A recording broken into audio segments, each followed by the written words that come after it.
نحمده ونصلي على رسوله الكريم اما بعد اعوذ بالله من الشيطان الرجيم بسم الله الرحمن الرحيم ذلك الكتاب لا ريب فيه قال النبي صلى الله عليه وسلم اللهم اجعله هاديا مهديا واهد به صدق اللہ العظیم۔ اے امیر شام، تیری جاہ و منزلت کی قسم، تیرے نام کا ڈنکا بجا کر چھوڑیں گے۔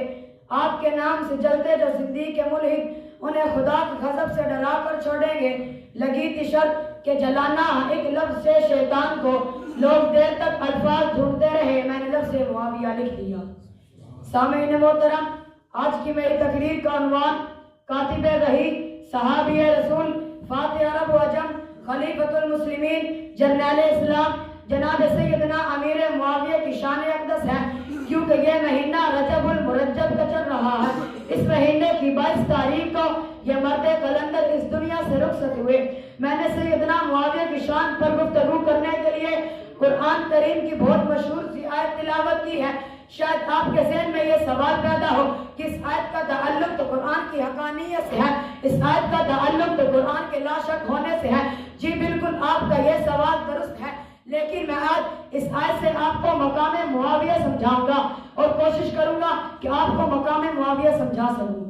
آپ توجہ رکھیں، اللہ کریم ارشاد فرماتے ہیں کہ ذالک الکتاب لا ریب فیہ، یہ کتاب ایسی ہے جس میں کسی شک کی گنجائش نہیں۔ کس کتاب میں شک کی گنجائش نہیں؟ جو ہمارے پاس قرآن کی شکل میں موجود ہے۔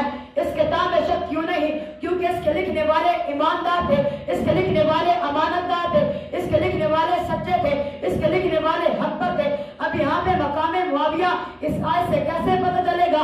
اٹھاؤ ذرا حدیث کی کتب تو پتہ چلے گا۔ اس قرآن مقدس کو لکھنے والے محبوب پیغمبر کے محبوب صحابہ ہیں، اور ان صحابہ میں ایک صحابی جناب سیدنا امیر معاویہ بھی ہیں۔ جب حضرت معاویہ رضی اللہ تعالیٰ عنہ ایمان لے کر آئے تو میرے پیغمبر نے جناب معاویہ کے ہاتھوں میں قلم دیا، فرمایا کہ لکھو قرآن، تو جناب معاویہ نے لکھا۔ اب بات سمجھیں، 3 لفظ ہیں، نمبر 1 کلام، نمبر 2 قرآن، نمبر 3 کتاب۔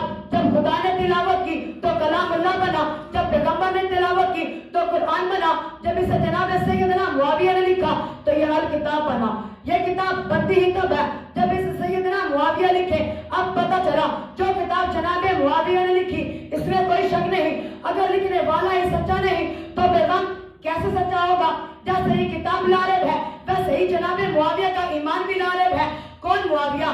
محبوب حق نے ہاتھی مادی کہا جسے، حسنین نے بڑھائی ہے شان معاویہ، علی رسول جسے امامت کا تاج دے، پھر تم نے کیوں بلائی ہے شان معاویہ؟ توڑا ہم نے جھوٹی روایات کا وضو، قرآن نے خود بتائی ہے شان معاویہ۔ سینوں کے بغض پھیل کر چہروں پہ آ گئے جب ہم نے کھل کر سنائی ہے شان معاویہ۔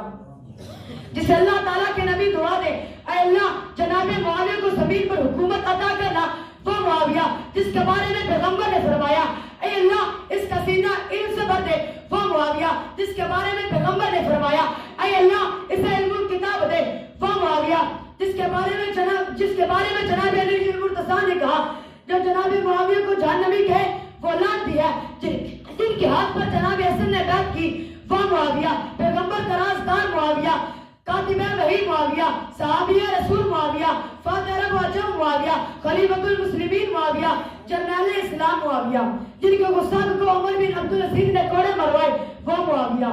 سامعین محترم، یہ عنوان تو بہت وسیع ہے، میں کہاں تک اپنے محبوب پیغمبر کے محبوب صحابی جناب سیدنا امیر معاویہ کی شان بیان کروں، یہ تو میرے بس میں نہیں۔ بس میری الفاظ پر اپنی گفتگو ختم کرتا ہوں کہ کاتب قرآن ہے معاویہ، معاویہ عظیم انسان ہے معاویہ، معاویہ جس کے نام سے یہودیت بھی کب کب آ گئی، جس کے نام سے سبائیت پہ موت چھا گئی، یہی تو وہ جوان ہے معاویہ، معاویہ۔